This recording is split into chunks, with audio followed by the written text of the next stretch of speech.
Excellence, excellence, hard work makes excellence. Excellence, excellence, believe it, you can have excellence. Excellence, excellence, hard work makes excellence. Excellence, excellence, believe it, you can have excellence. Excellence. It's not an act. It's a habit. A cup of perseverance. A half a teaspoon of determination. That's the recipe.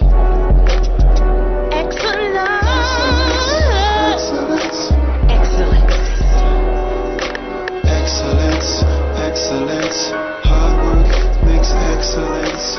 Excellence.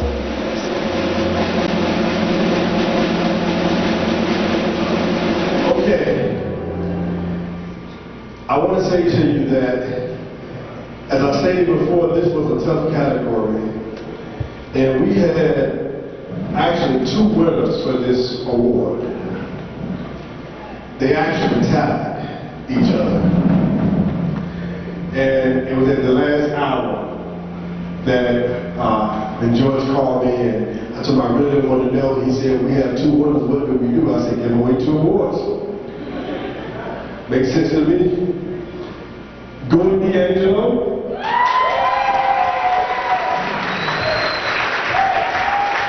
And Dan Madison.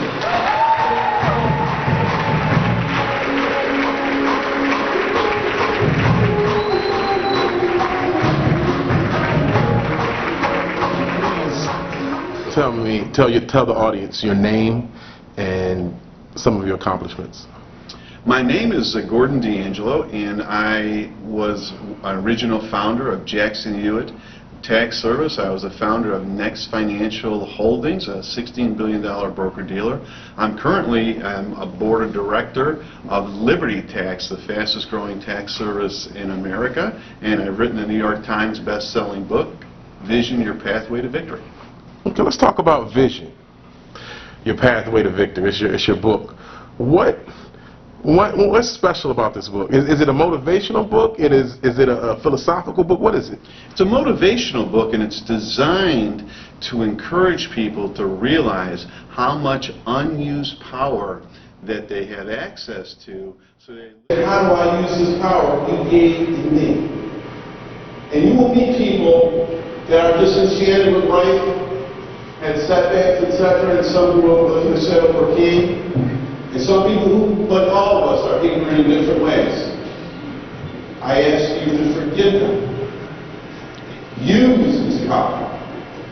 And then you will start to see how much power that God has. He's made you part of His glory. And as we move forward in life, I'm going to finish my saying this, that I will always owe you that message. Thank you. Okay, so tell me a specific life situation or a point in somebody's life where this book would be perfect for them. Well, I think the first thing is that a lot of people haven't even written down the simple things that they want out of life. And like a seed, their vision tends to sit in their pocket. You keep a seed in your pocket, what are you going to get? A seed in your pocket. You keep your vision in your head, you're going to get your vision in your head. But if you want the seed to grow or your vision to grow, you have to bring it to a place where it can get nourished. In other words, you have to write it down. It has to be specific. It has to have its own genetic code. Well, I want to have X amount of money in my savings account at a certain period of time. I want to open up an orphanage that serves X number of kids in a certain time. And if you write it down, it now becomes transferable. It now can replicate itself. The beauty of a seed is that when a seed is planted and it starts to grow and it becomes what it was meant to be, guess what happens? It has that organism, that new piece of fruit, the tree, whatever it may be, has more seeds than the seed. It has replicated itself numerically and exponentially. So that seed can then go and plant itself thousands of times, and then that will plant itself thousands of times. The same is true with our own seed, but you have to plant it. You have to put it in a replicable situation, and the first simplest way to do that is to write it down. The reason I tell people to write it is be clear what kind of seed you want. Any seed will grow in a good fertile ground, but guess what? What seed do you want to grow? So there's an old saying, be careful what you pray for. Well, guess what? Be careful what you write down, what you want to make out of your life. Make sure it's something that you believe in and it's accurate. If somebody says, I want a new house, that's not good enough. I want a new house in what area of town? How many square feet? How many rooms do I want it to have? Do I want water nearby? The more specific you are, the more clear your vision is and able to be transferred to other people. Wow. So what was the, I guess, the epiphany or the moment that you had the inspiration to conceive this book? The story is very simple. I was always felt I was a visionary because I used to follow a certain written procedure. And then I literally heard the voice of God say, write this book so you can help other people. And then I said, oh, great. I said, I'm going to be able to name an orphanage after me or a school after Gordon D'Angelo School. But no, the voice that I heard, like the seed, is I won't even know the names of the people that the book may help. The truth is that God gives us the power. He gives us all this provision that we have access to. And the book talks about all the provisions that we have that we never use. In science, it's very simple. The math in science is that they claim that we only use 11% of our brain. Now my question is, how much percent of the power that's around us do we use? You don't even use all the outlets in your house. You don't use all the speed that your car can produce. You don't talk at the top of your lungs. You don't turn, your phone up to the highest volume. You don't call everybody you know. There's power that's unused. Some of it could be used for tremendously good purposes. And when you start putting in God's power in that equation, it's immeasurable. So my formula is there's an immeasurable amount of power that most people have access to and never use. If they learn how to use a little of it, and then here's the great part, they're using it for what they want to access out of life as well. So it's a good thing. You don't come from privilege. Tell me a little bit about your backstory in terms of how your dynamic past has led you to become the man you are today. Well, we came from a very poor neighborhood, and I came from a very loving family, but we were extremely poor. But everybody was poor. So when you're in that environment, you don't know that you're underprivileged. But what I saw as I was growing up, a lot of kids who I had respect for were doing some of the wrong things, whether it was gangs or crime or whatever. They went down the wrong pathway. And even some of them were incredibly smart in business, but they tend to be schemers instead of opening up their own business. I knew I didn't want to go in that direction. I had a great deal of confidence. And then at a very young age, I got an opportunity to work in the tax business, and they said, you don't have any experience, and we've got 9 people that are better than you. You don't have a college education at this point. Why should we pick you? And I said, because I will do whatever it takes to succeed. I will learn, I will be passionate, and I will give my life to be great at this job. And he goes, well, thank you for coming in. We'll talk to you next Wednesday. And I said, you're probably going to call me tomorrow. And he says, what for? And I said, to start. And he did. He goes, I love your conviction and your belief in yourself. And I learned I was terrible. Let me not kid you. I was no genius that I could put all the pieces together. I learned the hard way. I failed. I did things wrong. But I did what I said. I kept on trying to learn, trying to improve. And in my second year, I was one of the best in the whole United States. And they promoted me several times. And then eventually, as I said, we started our own tax company and took that national. But that kind of passion to learn, because the fact is we don't know everything. And any great executive or anybody who thinks they could become something has to remember this: do not stop learning. You're nowhere near the potential that you can get to. So, what would you tell a 12-year-old boy who is looking to find his way in life, or tell your 12-year-old self, what would you tell your 12-year-old self, 3 things that would really speed up the process of achieving what they want to achieve? I would tell them, first of all, never shorten your imagination. Think of, hey, I want to do this, I want to go there, I want to be this, I want to do 5 different things, where most people only could do 1. That's okay. Instead of trying to confine them and tie him up or put the child in a corral. I would say, no, think freely, think beyond your imagination. You know, Albert Einstein said if you want your kids to be smart, you tell them fairy tales. But if you want them to be geniuses, you tell them a lot of fairy tales. Imagination, he said, is more powerful than knowledge. So I would fuel their imagination. The second thing I would say is start to learn how to write things down. Write what you're thinking. You could change it. It's free. You write it on a piece of paper. Take a look at it and see if it works, whatever. And then keep writing. So mainly because it will start to sort out your thoughts. We have so many thoughts going through our head every year, every minute, every hour. And we have incoming invasions of nowadays, even with 12-year-olds with emails and text and cell phones. Well, guess what? If they can start to sort out what's inside them, they will bring out the best of them. And it doesn't happen overnight like that. So I would tell them to, you know, write it down. What does the word excellence mean to you? You know, excellence is, the easiest way I can describe that word is by pursuit. You know, and Vince Lombardi was the first one who taught me anything about excellence. He said this. He says, you know, we pursue excellence every day, knowing he said we'll pursue perfection every day, but somewhere along the way, we're going to snag excellence. And that's exactly how I feel, is that it is an ongoing process. You are never, you know, complete. The moment you think you're complete, it doesn't make sense. There's always people you can help, always people you can learn, always an impact you can have on others. You know, we can sit here and say, oh, I'm the most complete, smartest person there ever was. Well, guess what? If you'd have taken a few minutes to help somebody, you would have a bigger impact than just being the complete, smartest person there ever was. I would rather be the person who had the most impact. So it never ends. And so you've got to think of ways that you're always on the move and always imparting if you're at that level. And the higher level you get, the more people you can help and the more credibility you get. Yeah, we're having a pretty good month. Yes. Keys. If you swap keys, I'm going to swap you. Thank you, Jordan! Woo! Jordan! Thanks, Jordan. I am who I surround myself with, and you and everybody else is. So I'd love to be called a father of the year. That would be real nice for me.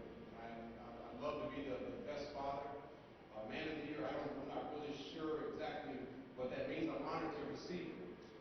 But I love being a father. I love being a husband. And I just can't wait and see how things are going to go in my life. Because Gordon said, making a plan and a vision. You know, I kind of have a vision, but it's really not my vision. It's God's vision. So I'm just kind of going through, and a few people ask me, well, why is your dealership successful? You know, what are you doing? What are you doing different than everybody else? I don't know. And when you don't know, that's God. Some good things have happened in my life because of God. And one thing that all of us have that are Christians is we all, you know, and my pastor, Bishop Brown, has taught us is that, you know, each one of us has our own ministry. And my ministry, he told me this, and I'm a believer now, my ministry is a dealership. And the amount of people that I can touch just because of the marketing and all that stuff is tremendous. And I really didn't look at it that way. But, you know, the power of being able to see strong Christians, strong Christian business people. Because most, unfortunately, Christians are not, they don't show it on the outside of the business. And I'm not afraid to show my Christianity. And I know that God has a plan for me, and I'm walking with Christ every single day, and sometimes I stumble, and sometimes I don't even know what His direction is or where I'm going, but I know that when I hear it, I feel it, when things happen, it's because of Him, not because of me. And I know it's late, but I appreciate the Man of the Year award, and I appreciate all the people that voted for me, and many blessings, and I hope that... Tell the people who you are. Well, Dan Bannister. I moved to the Hampton Roads in 2001. Been married for 18. Wonderful. Well, most of the years were wonderful. They're getting better and better, and I have a son that's, what is he now, 14, and a daughter that's like getting ready to turn 12. Where did the man moniker come from? That came from Charlotte, actually. In my first general manager's job in Charlotte, one of the advertising people came up with Dan the Man, and it's stuck with me ever since. And kind of how he came up with that is that I turned a failing store into one of the best stores in the market, and people come and say, "Oh, Dan, you're the man." And so he played off of that and said, "Dan the Man." So since that was back in 1998, so since 1998, I've been Dan the Man. Wow. So I understand back in the day you were a ball player, and the key asset to your game was, did you have like some incredible hops or something, or you were fast? What was it? I did. I was fast and had a 43-inch vertical leap. Wow. At 6'7", so I could hit my head on the rim. So you're the light-skinned Jordan. I like that. Okay. No, I wasn't a Jordan because I wouldn't be selling cars right now if I was Jordan. Okay, very true, very true. So let's talk about faith and business and life in general. This is blessed lifestyle. Okay. So what, in terms of your church home, how has that helped your life? Well, I guess my ideal of business, or what the purpose of business is in the kingdom, has evolved over the years. One thing that I've learned, and this is probably in the last 6 or 7 years, is that you got to have your priorities in order. So, 1 is God, 2 is your wife, 3 are your kids, and then business, and all else comes after.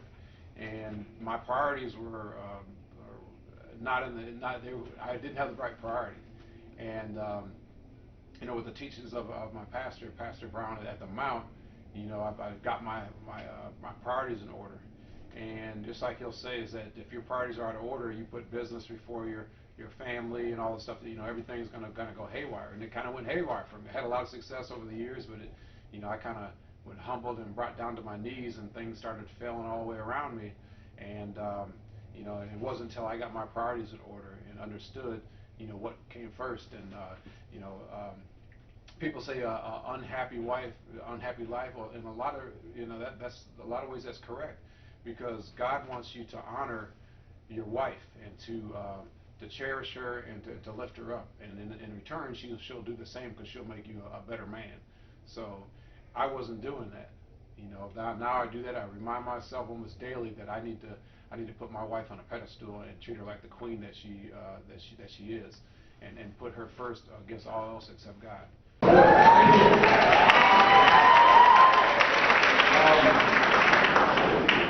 Thank you, George Houston. Awesome job. He put this together in a short period of time. It's amazing what he's been able to do.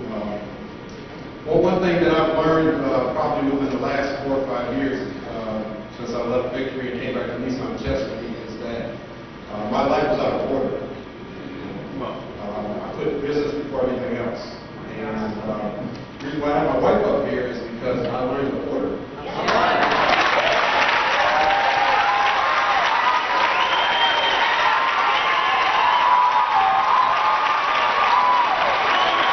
Well, the Excellence Awards was unique for me because I'd met you a couple weeks prior, and you said you really didn't have it together, and you said, look, I'll be able to get this thing together. Just take my word. I'll have it together. 2 weeks later, then we have almost a sold out house. So it was amazing to me. So it was an awesome experience for me, and it showed me that if somebody has a drive and they have a vision and they execute it, they can get something done. So from that part, you were actually you should have probably been the man of the month or the man of the year, because you did something extraordinary. But I think that as far as the excellence part of it, I don't think that I've achieved excellence, honestly. I think I have a ways to go. I'm honored by receiving the award, but I know there's so many more things that I can do, and I can be a much better person, a much better. I can do more things in the community to help many more, and so I'm not done.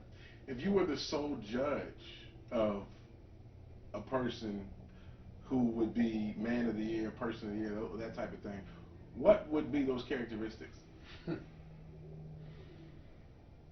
That's a hard one.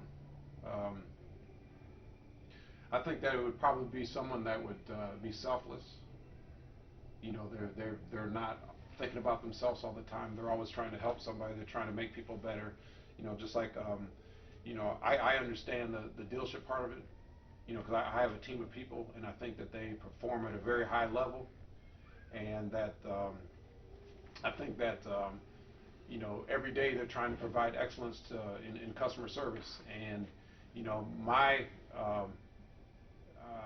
guess I was talking to a gentleman the other day, and I was explaining to him, you know, what was my passion, and it was, you know, I've had 4 or 5 people here that have never owned a new car, that have never been homeowners, and that have never had money in the bank, you know, for a rainy day fund. And I had one of my salespeople come up to me yesterday.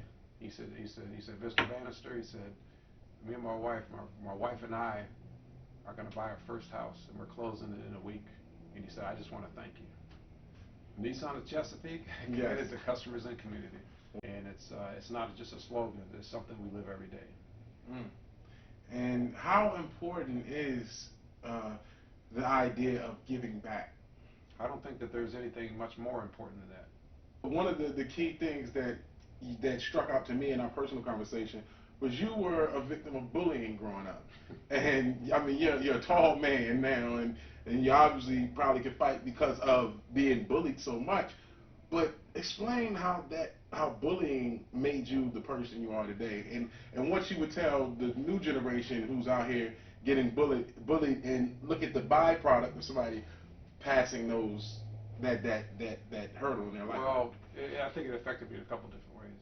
You know, in a lot of respects, that kind of made me a hermit, or, you know, to myself, and not trusting, you know, certain people. You know, at an earlier age, I kind of got through that, but that's what it kind of did.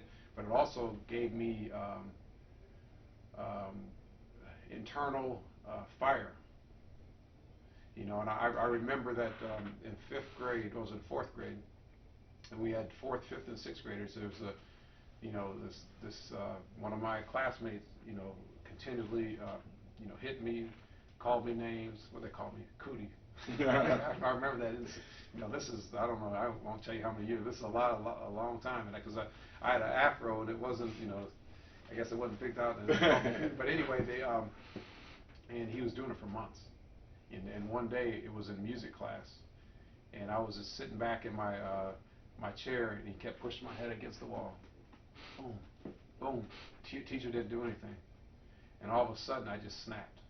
And I hit him with so many punches that I think I bloodied his nose and everything, and I didn't get in trouble. And then I went to the principal's office, and they didn't suspend me. Wow. And I was crying and everything else. And I knew then that I had a passion of fire that couldn't be stopped. What does 2015 have in store for Dan Bannister? You know, and I said this at the Excellence Awards, is that, you know, I'm a little bit of a planner, but I don't try to dictate what's going to happen to me, because I think God has a plan for me, and sometimes I get a feel for what He wants me to do. But if I just live right, again, walk with Christ, my wife, you know, my family, I think that everything else is going to fall in line, and I think that I'll be pleasantly surprised at what God has in store for me. You know, if I'm living right. You know, outside of that, I can't really control it. I can plan for it, but, you know, if it's not in God's will, it's not His plan. And I know it's probably not the right thing to say, because we say, well, we need to set goals for ourselves and all that kind of stuff. There's certain things I do, but with the direction of my life, you know, I don't know what's gonna what the future's gonna withhold, because I don't think I can really control it. I think my job is to take all the talents that God has given me and use them to its best ability, and I think good things will happen. You said tell the truth is all you try to do. So Has that mantra been with you all your life? Probably not, and then sometimes in telling the truth, you know, you get emotions. You hear people complaining about, hey, I get people say, hey, look, this isn't working so well, and they did this to me, and they did that to me. And I try to redirect that energy. I think it's a big thing to say, how would you fix it? What's the best way to fix it? You know, should we crucify that person? Should we eliminate the company? Or is there a way to fix it? Because something's always going to come up. And so if you can change the energy around, which I really believe in transferring and redirecting energy, that you can redirect energy to do good things instead of just complain. Not that you shouldn't complain, but ultimately what good is the complaint unless you have the solution? And it's almost medical, because if you have a sore something in your body, you want to go get, it's sore, it's sore. Well, guess what? You go get medicine to fix it. Oh, hey, I got to complain about a person. Great. What's our medicine to fix that? What is the solution? What makes everybody heal in that way? What makes the future better? You know, and there's a great, thing is that we always have to look at our future. This is just, our life is just, a blink of an eye, it's a puff of smoke, but we have an impact. And the question I'd be looking is, because I feel I'm energy, is does my energy want to take me back? Or does my energy want to take me forward? Does it want to grow? Does it want to have an impact? And I think the best way to do that is the truth. Sometimes there's negative situations, bad times, tough times, something that was unfair that happens to you. That's the truth. But guess what? Do we stop there, or do we try to find ways to make it better? And that's, I think, that trying to find the ways to make it better is what puts you in that blessed lifestyle. My takeaway from the Excellence Awards experience can be summed up in one word: legendary.